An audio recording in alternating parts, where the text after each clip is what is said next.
Welcome back. As far back as the late 1970s, some of the largest cement companies in the country were warned against operating an illegal price-fixing cartel.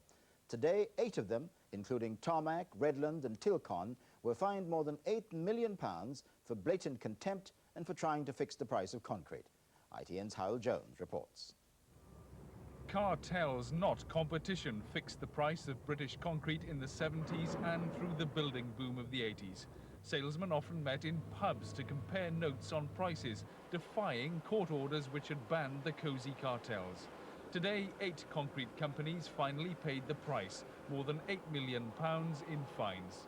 I'm naturally very pleased that the court has not only made it clear that cartels are something that it will not tolerate, but has imposed what are in fact record fines. They're the largest fines that have ever been imposed on any companies in this country involved in cartel operations. Cartels had been a part of the industry since the 30s. Now fixing the cost of concrete is strictly taboo. If we find a cartel operating, then we would act very strictly and very rapidly to bring it to an end and bring those employees who became involved in it to count. Mr. Justice Buckley told the court of restrictive practices there had been a blatant, persistent and widespread disregard of court orders, which strikes at the heart of the rule of law and the public interest. And the judge gave a final warning that in future any employees involved in breaching court orders on such a scale could expect to go to jail. Hywel Jones, News at 10, Central London. A man who won £6.5 million on the National Lottery in March could end up in jail. Lee Ryan was today found guilty of handling stolen cars before his good fortune. ITN's Eric McInnes was at Nottingham Crown Court. It had become a ritual. Lee Ryan turning up to court in his £130,000 Bentley. But today his love of expensive cars landed him in trouble and possibly in jail. He was found guilty of handling a stolen Mercedes-Benz and a top-of-the-range BMW. Ryan, who was handcuffed in marriage recently, now lives in luxury with a string of fast cars and a helicopter on the lawn. The charges relate to harder times. The judge told Ryan he would have to consider a custodial sentence, although the lottery winner has actually spent 2 nights in jail already during this case. On the first day of the trial, he was arrested for contempt twice. Afterwards, Ryan would say little. No comment at this moment. He will be sentenced in 4 weeks. This morning he said he won £2 on a scratch card. This afternoon his luck ran out. Hey, my car. Eric McInnes, News at 10, Nottingham Crown Court. The Labour leader Tony Blair and his deputy John Prescott have escaped punishment for failing to declare a trip to America and Concord 10 years ago. Today a committee of MPs said the two should have declared the trip, but the committee took no further action. The heart operation that could save the life of 6-year-old Gemma Evans from Somerset has been cancelled for the 3rd time. She was given the news today, shortly before the operation was due to begin. It's been blamed on a lack of beds. And a nun based at Manchester University was mugged on Moss Side today on her way to give Holy Communion to the sick and elderly.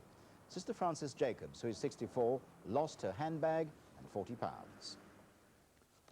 Last night on News at 10, we reported how the Japanese will mark Sunday's 50th anniversary of the Hiroshima bomb.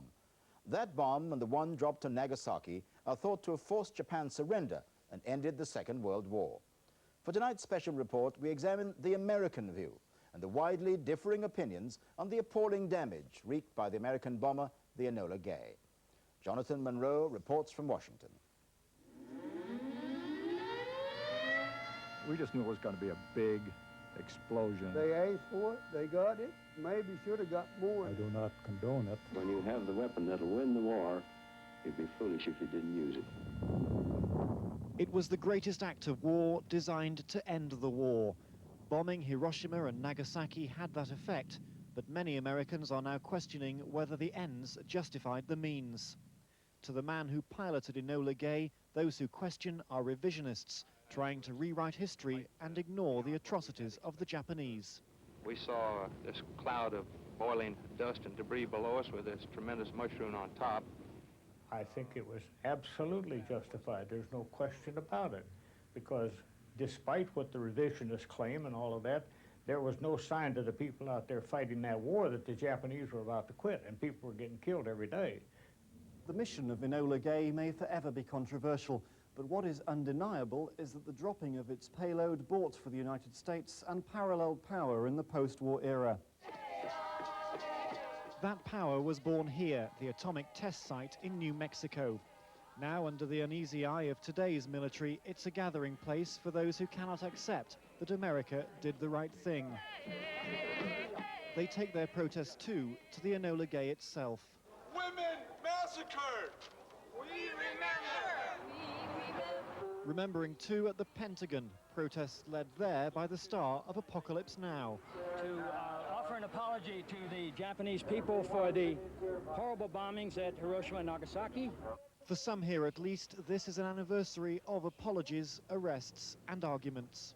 The use of the atomic bomb was not necessary, particularly against basically civilian populations, and that most of the United States military leaders of the time did not believe it was necessary, and so far as we can tell, probably counseled the president that it was unnecessary. Had to make a decision as to whether we'd use that bomb on Japan or not. That president was Harry Truman, whose government estimated at the time that 1 million American lives could have been lost during a land invasion of Japan. The only other way, they said, to tackle this most tenacious of enemies. Ichiban is number one. Today, enemy has become friend, to most younger Americans at least, and to the thousands of Japanese who've successfully settled in the States. Most of people don't never talk about the World War II. Time heals all from the past, and there's a lot of opportunities in both countries. What's done is done. 50 years have gone by. Let's move on. Hi, Bill. Yeah. But there's a generation that can't move on. For prisoners of war, the bomb meant liberation. For Grayford Payne, the end of 3 years enforced labor in a Japanese copper mine. There are a bunch of babies, they're crying when they got hit, and they want us to apologize. We should have put 10 bombs on them. They may be unrepentant, but their hope is that lessons have been learned. For God's sake, if we get into an exchange of atomic weapons, we're finished. Completely finished. Their grandchildren's generation faces the challenge of ensuring that the people of Hiroshima and Nagasaki were not just the first victims of atomic bombs, but that they will also be the last. Jonathan Monroe, News at 10, Washington. Tonight's main headline is the all-out Croatian attack on Serbian positions in Krajina. And some very late news on that story. A report in the last few minutes says NATO warplanes have attacked a Serbian missile battery within Krajina. There's been no immediate confirmation. And finally, the sun shone, the crowds cheered, and the band played. A splendid and traditional day for the Queen Mother's birthday, her 95th. But this time, the celebrations were a little different. Her Majesty used a buggy to meet her well-wishers, and the occasion was suitably marked by the Poet Laureate. Our royal correspondent Nicholas Owen reports. The well-wishers gather for what has become one of the regular but delightfully informal royal appearances of the year. At her London home, Clarence House, public participation in the birthday of the lady whose years progress in step with the century itself.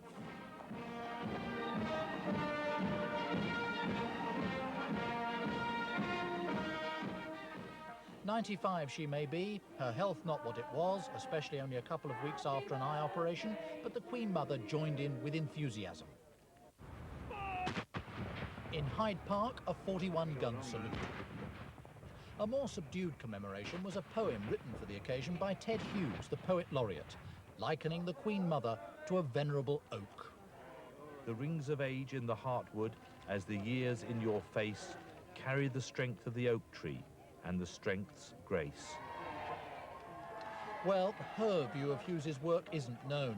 The subject of his verses does now find walking very difficult.